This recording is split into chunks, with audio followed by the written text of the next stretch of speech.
Hi అండి, welcome back to my channel all in one Shailaja.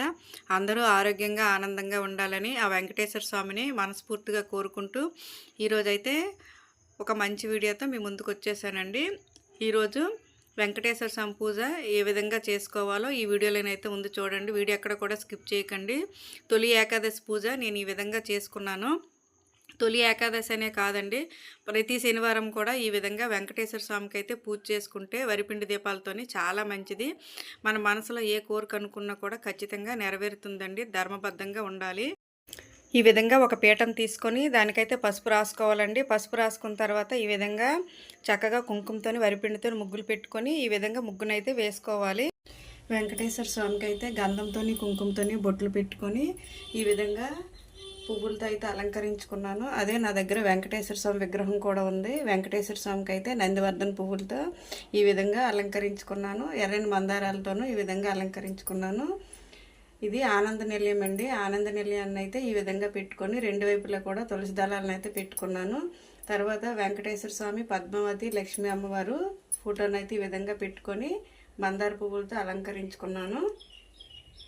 ఈరోజు తొలి ఏకాదశి అండి. ఈ ఏకాదశి రోజు వరిపిండితో దీపాలు పెట్టుకొని పూజ చేసుకుంటే చాలా మంచిది.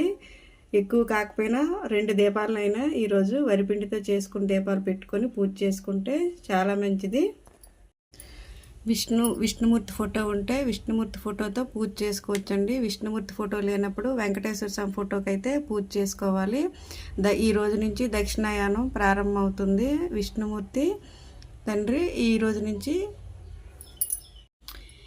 నుంచి ఈ పూజ అయిన తర్వాత నుంచి తొలి ఏకాదశి తర్వాత నుంచి ప్రతి పూజలు అయితే స్టార్ట్ అవుతాయండి.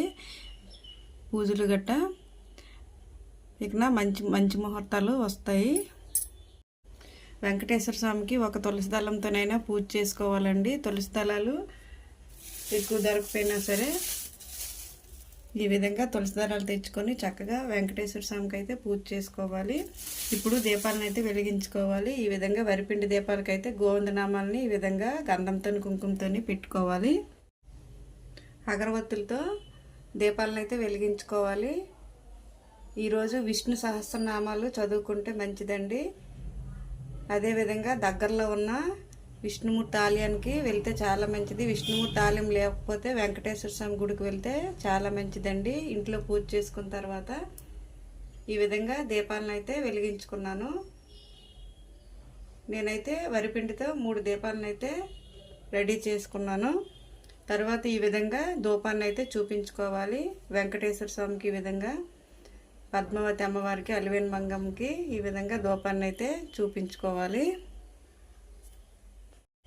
వెంకటేశ్వర స్వామికి పచ్చకర్పూరం అంటే చాలా ఇష్టమండి. అందుకోసమని చెప్పేసి ఈ దీపాల్లో పచ్చకర్పూరం వేసుకోవాలి.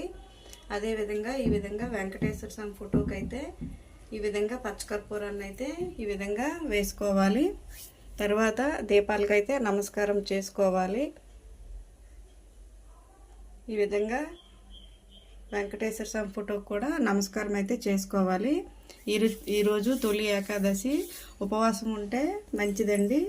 ఉదయం నుంచి ఏమీ తినకుండా సాయంకాలము గోధుమ రవ్వతో చేసిందైతే తింటారు. ఆరోగ్యపరంగా బాగోపోతే ఒంటిపొట్టనైతే చేసుకుంటే చాలా మంచిది. తొలి ఏకాదశి రోజు మనం పూజ చేస్తే చాలా మంచిదండి.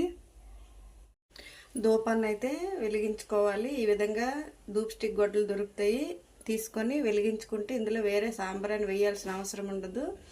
చక్కగా ఇదే సాంబ్రాన్ని వేసి ఉంటుంది కాబట్టి చక్కగా ఉంటుందండి. శ్రీ వెంకటేశ్వర స్వామి వారి అష్టోత్తర శతనామాలు చదువుకుంటూ పూజనైతే చేసుకోవాలండి. తులసి దళాలతో పూజ చేసుకుంటే చాలా మంచిది. ఈ విధంగా తులసి దళాలతో చక్కగా గోవిందనామాలను అయితే చదువుకుంటూ పూజనైతే చేసుకున్నానండి. చక్కగా తులసి దళాలు ఉంటే మంచిది. ఎక్కువ దొరకపోయినా 1-2 తులసి దళాలతోనైనా ఈరోజు పూజ చేసుకుంటే చాలా మంచిదండి. విష్ణుమూర్తికి ఎంతో ఇష్టమైనది. ఫస్ట్ తొలి ఏకాదశి.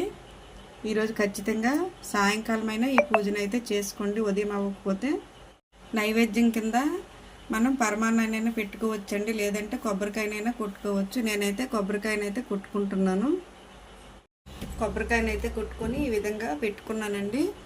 వెంకటేశ్వర స్వామికి గోవిందనామాలు చదువుకుంటూ చక్కగా పూజనైతే చేసుకున్నాను. మీకైతే వరిపిండి ప్రమిదలు 7 చేసుకొని పెట్టుకుంటే మంచిదండి. నాకు అవ్వలేదు, అందుకోసం అని చెప్పేసి 3 ప్రమిదలు మాత్రమే పెట్టుకున్నాను. ఈ పూజ చక్కగా సాయంకాలం చేసుకుంటే చాలా మంచిదండి. ఉదయమైనా చేసుకుంటే చాలా మంచిది. ఉదయం కుదరకపోతే సాయంకాలం చక్కగా చేసుకోండి. వెంకటేశ్వర స్వామికి పచ్చకర్పూరం అంటే చాలా ఇష్టమండి. అందుకోసం అని చెప్పేసి పచ్చకర్పూరంతో హారతినైతే ఇవ్వాలి.